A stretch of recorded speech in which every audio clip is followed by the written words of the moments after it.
Hey everyone, welcome back to Champion the Passion, a weekly pro wrestling podcast where we inspire you to champion your passions and celebrate the joy in what you love.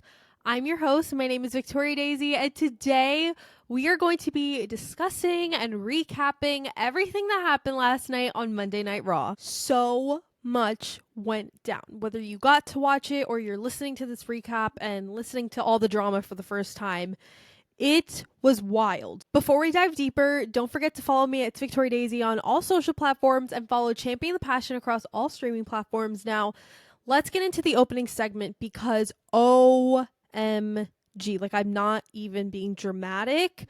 We started off hot. We started with the banger. We started with CM Punk. Now, that is the way you start a show. Okay? So, he went out to cut a promo. And basically, he was saying, that there's been a lot on his plate, but now one huge thing has been lifted off his plate, and that is the fact that Seth Rollins is now in his path. So he starts walking down memory lane from last year's Royal Rumble when he was in the final two, and then he got injured, and he said that, his biggest dream is to win the Royal Rumble. And this is a direct quote from him. He said, "I made my biggest setback my biggest comeback." So he's obviously already declared for the Royal Rumble. He's made it very apparent that he wants to win. And somebody else who's made it very apparent that they want to win is John Cena. And so he goes on to call out John Cena and he basically says, I know it's your farewell tour and all, but this is my year. I've never won the Rumble. I've never main evented WrestleMania, and that's all I've ever wanted in life. And a quick quote that he said that kind of like popped me a little bit. He said, "I see you and I always have my friend." And I thought that was so funny. And then Seth Rollins interrupts, and I got so angry when this happened because, I thought with Raw and Netflix, that match that happened, CM Punk won. That was it. Nothing else needed to happen after that. But Seth Rollins is obsessive, okay? He has this huge hatred towards CM Punk. And I feel like if he really had a real hatred, he would do everything in his power to be away from him, to not have to think about him, but instead he's obsessive and wants to keep coming out and talking to him and having matches and doing all these things. And I'm like, bro, I thought you hated him. And something that was really funny that I was literally cackling about was during Seth Rollins' entrance, right when he came out, CM Punk looked at one of the cameras that was kind of faced to the commentary area, and he looked and he said, and I quote, "Why couldn't it be Rhea Ripley interrupting me?" And I was like, bruh, don't we think that all? No, I'm kidding. I just thought that was so funny. Just added a little sense of humor. But yeah, I just thought there was no reason for him to come out. But nonetheless, he finds his way out to the ring. So I'm going to read a few quotes from what Seth Rollins said when he was talking back and forth with CM Punk. He said, "I'd rather be the worst version of myself than be you. Last week was the worst loss of my career. I've never been more disappointed in myself." Then he goes on to say, "There's only one thing I can do to make this better, and that is to crush your WrestleMania dreams by entering the Royal Rumble. I will take great pride in winning and dumping you over the top rope." So that is Seth Rollins declaring for the Royal Rumble. Obviously, leading up to the Rumble is fun, but it also isn't, because then a lot of promos and segments are really just based around people declaring for the Rumble, which I wish the Rumble was still like how it was years and years ago, where we wouldn't find out until the literal time of match, right when that buzzer hit, who was coming out. Like, we only knew maybe 5 people, but now we at least know like what feels like 10 or 15 people. It's ridiculous. So Seth continues talking all his crap, and then Drew McIntyre comes out, and I'm like, okay, we're cooking a bit. So Punk and Drew start threatening each other, so we think, but Drew is actually talking to Seth. So basically, they all want to take each other out, and right before they actually did, Drew declares for the Royal Rumble. So that's what I mean by leading up to the Rumble, all the segments and promos are like usually the same. They're just like, I hate you, I'm going to be in the Royal Rumble. Like, that's literally what it is, but whatever.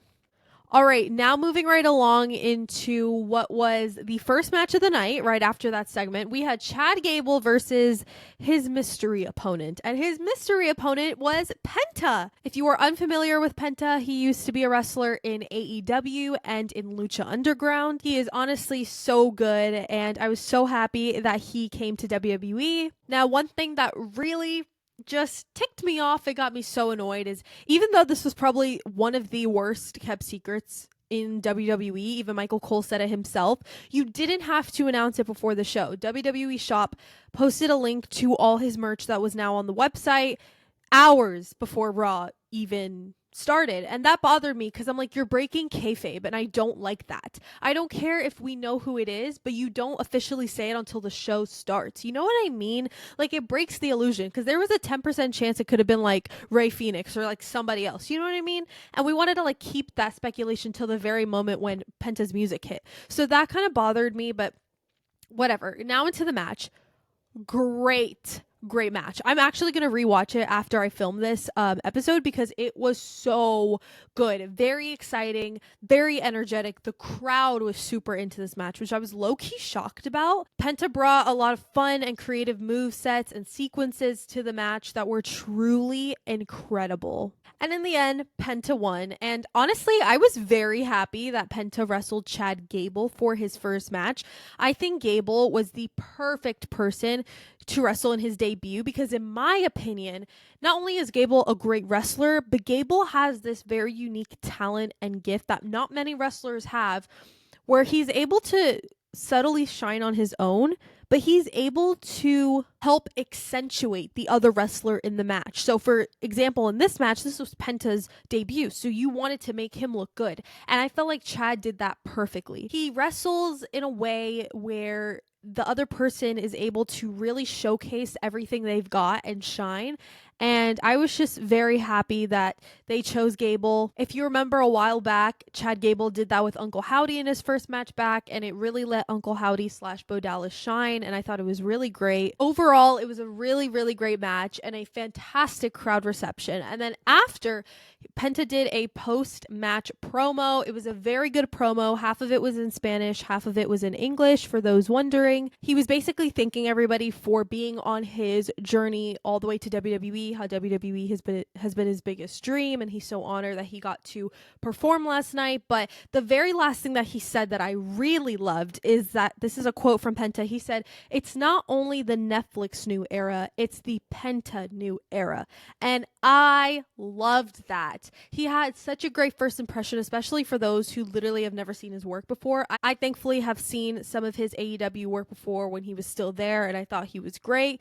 But now I feel like if they book him the right way, he can have many great bangers and great storylines, and I could see gold in his future for sure. Now, something I want to mention is I really don't want him to have the Carmelo Hayes, Andrade, I don't even know who else, effect, where they come up to the main roster or they debut or return or whatever, and it's a big deal and it's great and it's fun, and then 2 weeks later they get lost in the sauce, lost in the shuffle, and we forget they even exist. And then, for example, Carmelo and Andrade literally had like the same match 12 different times.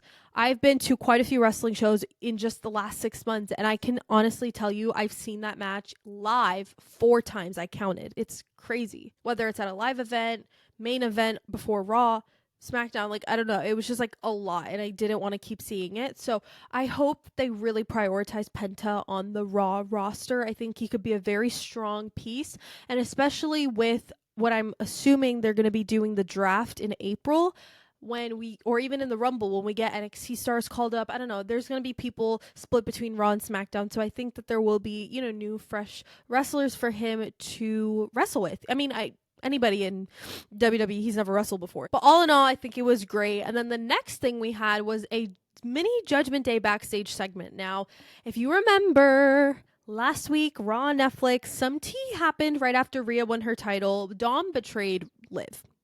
Okay? Dom betrayed Liv. I feel like Dom is trying to chase after the Women's World Championship, which is strange because he can't win it. Or maybe this is him wanting to be relevant. I'm not really sure what the case is, but right after Rhea won the title, he got in the ring and wanted to make amends with Rhea, wanted to hug it out, and no, Rhea said no. She gave him a nice kick in the land down under, if you know what I mean, and went off with her ways. And obviously, in the moment, Liv didn't see it, but she definitely saw it now. And, something, I wasn't really sure how they were going to address that, but I actually thought it was pretty comedic how they did it. So let's start with the backstage segment first before we get to their exact part. So Finn says to Liv that she'll be champion again one day soon. And the thing is, with Finn and Liv, part of me feels like they might be plotting together against Dominic, but that's another topic for another day. Then Dom comes in with a bouquet of roses, and Liv is like low-key cackling. And I was like, ooh. So then Liv says she's not mad at Dominic, but then Queen, she starts making him run all these errands for her, and Dom is completely oblivious to what's actually happening, the fact that now she's using him. She really could have just ditched him and left Judgment Day, but she decided, you know what, I'm going to use this to my advantage and use him. That's literally what happened. So I am intrigued to see how long until Dom realizes, because clearly nobody in Judgment Day cares enough to tell him, because Finn obviously realizes. I mean, you could see him in the back cackling when it all happened. All right, now let's fast forward to the next match that happened. To be honest, I wasn't crazy about this match. This felt like a filler to me. It was Sheamus versus Ludwig Kaiser. Now, it was a good match. One thing I thought, I was actually shocked that it wasn't longer. Like, it was pretty short. Sheamus won, but the drama, the real meat of this part of the show really happened after the match. And Sheamus went over to the front row behind the commentary table where our Intercontinental Champion, Braun Breaker, was sitting. And basically, they started going at it. And now that's probably the next feud for Braun, which honestly I'm here for. Two powerhouses. That's going to be incredible. But again, nothing too crazy. Now, we have a backstage segment with Seth Rollins. This goes crazy. So, Kathy Kelly was with Seth Rollins backstage, and she basically announced that next week on Monday Night Raw, Seth Rollins and Drew McIntyre will be wrestling each other in a match, and I'm hyped about it. I think it's going to be great. This is definitely a PLE type of match that we're getting on Raw, which is so special and exciting. And then Sammy comes in and gives Seth his condolences about losing last week, and Seth gets all salty with Sammy, which low-key goes crazy. Basically, he was getting salty about the fact that Sammy has been in cahoots with Roman, and this is a direct quote from Seth to Sammy. He said, "Your boy won his Ulafala back. How you feeling? Are you going to help him win the Rumble and help him beat Cody? What's next?" So he said it with a much more like sassier, rude tone, obviously. Now, I made a video about this that either I have or will be posting on Instagram and TikTok soon. And it is basically my theory. It actually originally came from my dad, so shout out to my dad. But I've piggybacked off of this a little bit. A new faction, question mark. Okay? Hear me out. So there's a saying that the enemy of my enemy is my friend, right? And I think that that is the main plot really driving the storyline between Drew McIntyre, Kevin Owens, and Seth Rollins. So let's run it back a little bit. 2 weeks ago, Drew McIntyre told Cody Rhodes to watch his back, and behind him was Kevin Owens, and then he took him out. Later that night, Kevin told Jey Uso to watch his back, and behind him was Jimmy. Now, Jimmy didn't take him out, but do you see how suspicious that is? Them two working together, that's weird. Fast forward to last night, Drew McIntyre came out during that CM Punk and Seth Rollins segment, the opening one, basically saying that he is now going to be taking charge against Roman Reigns because he's mad that Roman has power again. Which, music to Seth's ears, of course he's going to want to help Drew to take out Roman and the bloodline. He hates them. Something that Drew said, though, to Rollins is, "You didn't do your part during the Tribal Combat match," which I was like, ooh, it's giving master plan, because remember, if we go back a little bit, Drew took out Jay, KO interfered and gave Roman a stunner, and we were just waiting for Seth to do something, but he didn't. So what's going on here? It's giving they had a little master plan that didn't work out fully. So now you can see where I'm coming at with Drew, Seth, Kevin, all having common enemies in CM Punk, Roman Reigns, Cody Rhodes, yada yada. And like I said, the enemy of my enemy is my friend. And that really applies here. Now, I'm not going to say they're all going to be best friends, but this does give them the opportunity to come together, dominate the entire WWE, and take out everybody they hate. I don't know. It's just a theory, but let me know your thoughts down below. If you're watching on YouTube or listening on Spotify, there's a comment box that you can write your thoughts so that I can hear what you have to say. All right, now for just more tea, because last night was a night of tea. Karrion Kross and The Miz were backstage. They had a little segment. They were in front of Adam Pearce's office, and basically Karrion tells Miz that the Wyatt Six have moved to SmackDown, which is actually kind of tea. And right now there is that transfer portal window situation that I don't know. I think it's kind of weird why they're doing it. I know they're doing it because of like Raw and Netflix, but like it just doesn't fully make sense to me. Whatever, that's not the point. Sami Zayn interrupts, and The Miz and Sami start trash talking to each other, and Sami decides to ask Adam Pearce for a match with him later on that night. So that was pretty much really all that happened. They were insulting each other and just spewing words of hatred. And then they ended up getting a match later the night, which we'll talk about. All right, next we have a Gunther segment. Now, this was actually pretty fun. So, Gunther comes out, goes to the ring, grabs a mic, and basically starts talking about how he doesn't care about any other storyline going on in WWE right now. And he wants somebody to care about him and his title because he feels like nobody cares. And just when he says that, my king comes out, Jey Uso. So he basically said, and these are quotes from Jay, he said, "Did I hear you say that you need somebody to care about the WWE World Heavyweight Championship? Because you're looking right at him. Everyone is behind me now, and you and me for that title at Saturday night's main event." So he basically proposes a match at Saturday night's main event, which is, I believe, the weekend before the Royal Rumble, so like a week-ish before. It's January 25th. If you guys will like me to do some content for that, I can. But basically, he's proposing a match for the title.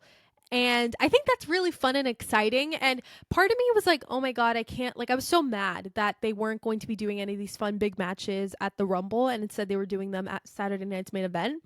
But then I'm really slow. And I realized that they can't do them at the Rumble because everybody is going to be in the Rumble. I don't know. I had a little airhead blonde moment. And, regardless, I'm still very excited. I think, my delusional self, Jey Uso, has a chance to win. Probably not. But then Gunther asks if he's serious about this.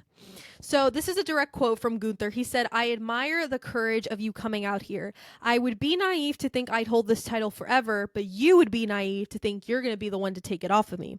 I know what you're capable of, but it's a whole lot less than me. When the bell rings, I'll expose you for who you really are. A very talented tag team wrestler." Oh my God. Let's continue because it's not over yet. He says, "You are not on my level. Main event is just a nickname for you. But for me, it's where I belong." Hello. King cooked him. I hate when people cook Jay, but he really cooked him. And then this was Jay's response right before the segment ended. He said, "I do respect you. Everything you said is true. I was scared to do this alone, but I wake up every morning striving to earn my respect. Saturday night's main event, that match, that title is where I belong. I'll see you in San Antonio." Oh, guys, literally, this was a roast battle. This was a roast battle. And I was living for it. So it was fun to see a segment last night that wasn't about the Royal Rumble, and it was about Saturday night's main event, because I think we have a few matches racking up for that show already, if I'm not mistaken. I don't remember them off the top of my head, but I know we do have some matches there. Is Chelsea Green defending? Maybe. I'm not really sure. Whatever. Not the point. Moving on to the next match, which, oh my God, low-key was tweaking out a little bit because I wasn't sure who was going to win this, but we had the Women's Intercontinental Championship Tournament Finals, Dakota Kai versus Lyra Valkyria. Now, oh my gosh, I would have been so fine with whoever won that match. I think both of them are very deserving. Both of them have a very bright future. It was a really great match. Okay, lots of cool moments from both Dakota and Lyra. There was a point where Lyra literally like suplexed Dakota, was it off the top rope or off the apron onto the ground, and literally like killed her. It was not actually, but like it was crazy. And it was just little moments like that stand out in a match that was really fun. And then in the end, Lyra won. And I was so happy for Lyra. She's had such a great journey from NXT to main roster and has just had such a great career in the last few years in the WWE. But as I always say, when somebody wins a championship, where do we go from here? Who will her first opponent as champion be now? Somebody came to mind when I was taking these notes last night during the show that I literally screamed.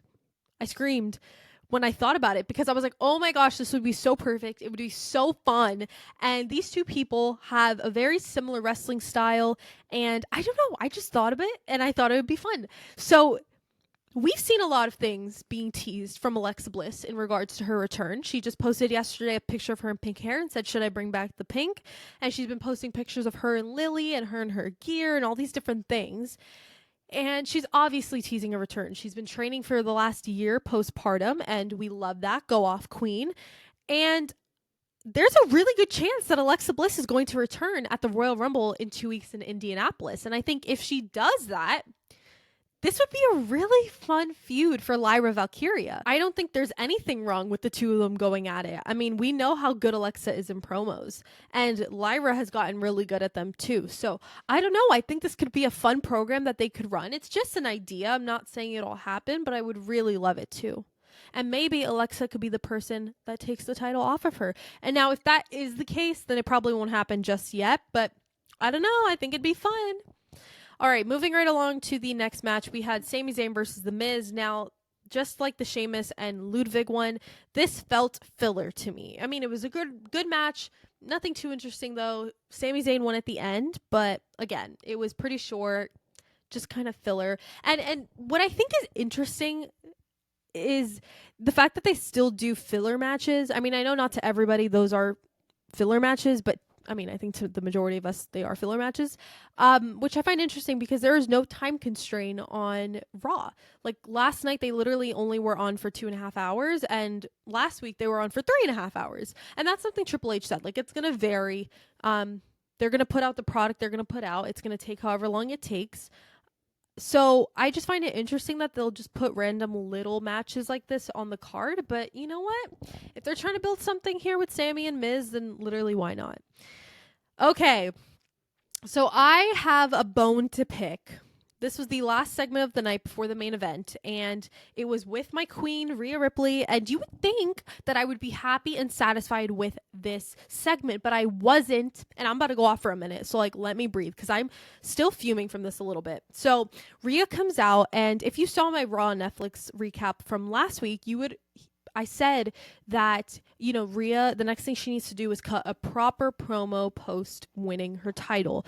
That's pretty much what everybody does. And that's what you need to do to lay out the foundation of your new title reign, and then have somebody interrupt and like that be the new feud, if that makes sense. Like, I mean, I don't know. That's kind of like the formula, right? And so I thought that's where we were going, but I was wrong. So she gets out, she gets on the mic, she says, you know, mommy is back on top. And then she said, this is a direct quote from Rhea. She said, I don't want to sound like a broken record, but for those who forgot, I'm one of the most dominant women here, and I'm now your women's world champion again. Great. Was waiting for more. But then Nia Jax decides to interrupt. And I'm like, whoa, what are you doing here? You're from SmackDown. Why are you here? So the crowd is booing the crap out of her. Low-key giving her the Dominic Mysterio treatment, which, you know, love that. And so this is Nia's direct quote. She said, I'm here to let you know that I'm going to win the Royal Rumble and beat you for that title. Now, Miss Girl, you literally sound desperate because you just lost your title to Tiffany. So, and also, like, get your little booty back to SmackDown, because she's making it sound like now she's going to be on Raw. So I'm like, that can't happen. I don't want you to be on Raw, ma'am. Go back to SmackDown. So Nia's saying that, you know, she can go after whichever champion she wants, Tiffany, Rhea, blah, blah, blah. And then Nia starts calling out pretty much the entire locker room, right? And so she calls out Bailey because, you know, they're in Bailey's hometown. So Miss Girl was in front row the entire show, which I thought was so cute and funny. But then she calls out Bailey and calls her BBL Bailey. And when she said that, that sent me to the moon and back. I was literally wheezing on my couch. I just thought it was so funny and hysterical. And then Rhea, Nia, and Bailey go at it physically and verbally in every way, shape, or form.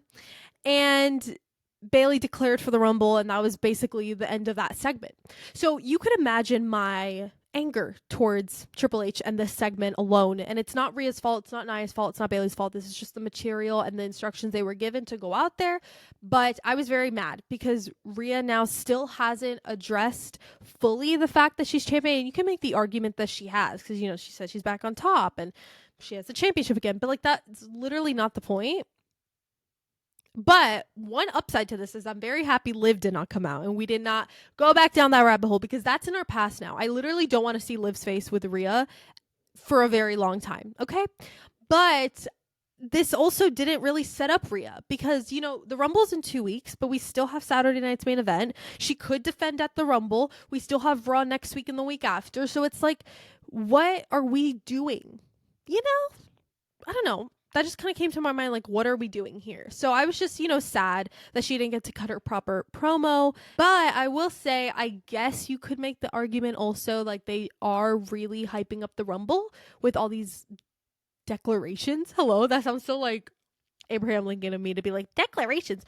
You know what I'm trying to say, with people declaring, whatever. But I will let it go. It's in the past. Whatever happens, happens. Let's get on to the main event. So the main event was honestly really fun. The main event was a street fight match between Damian Priest and Finn Balor. Now, here's the thing. I need this to be over with. Okay, Rhea is done with Liv.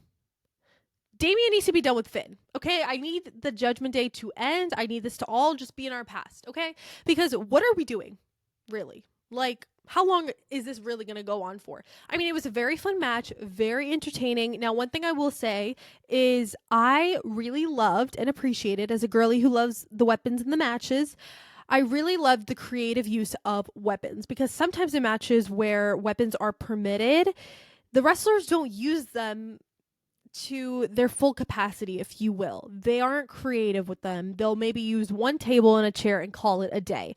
But these two guys really used everything they could. I mean, Damian Priest came out with his own Puerto Rico kendo stick, which was so cool.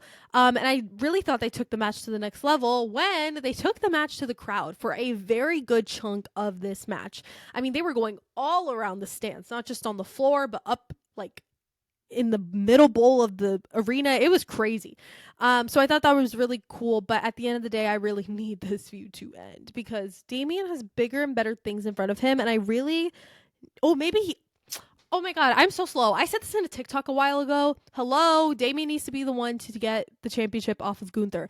I am so sour about Damian's title reign as WWE World Heavyweight Champion because it was cut way too short. He was robbed. Hello. So I need him to focus on gold and not Finn Balor. Also, I need Finn Balor and the Judgment Day to end because I need Demon Finn Balor back. Hello. I literally need Demon Finn Balor back. That is the most iconic version of Finn Balor. Fight with the wall. I don't care. Although I feel like most people would agree with that. And so before the end of the match, the Judgment Day comes out to help Finn, and then the War Raiders come out to help Damian and fight them off. And then match kept going. Damian won. That was pretty much it. I mean, it wasn't anything. The ending wasn't anything crazy. I mean, it was just normal Judgment Day shenanigans. And I was about to go off and be like, I hate how nobody helps Damian. But I guess, you know, the War Raiders is fine. I mean, I know they're the tag team champions, but like, whatever. All right, now for my overall thoughts of the entire show. I honestly thought it was a really great Raw. It was a great follow-up to Raw's debut on Netflix. I thought it really kept the hype and the energy up of the show. Lots of great matches, segments, and developing storylines. I would rate it a solid 8.5 out of 10. There was only 3 things I wasn't really happy with. The Seth and Miz match, the Sheamus and Ludwig match, and then how the Rhea segment kind of panned out. If those 3 things were different, then I would say it's a 10 out of 10. But besides those things, I thought, like I said, it was a great show. So happy for Penta, first of all. I think that was probably my match of the night. I thought that was so much fun. And I would say my segment of the night was CM Punk, Seth, Drew, that whole thing. I thought that was really awesome as well.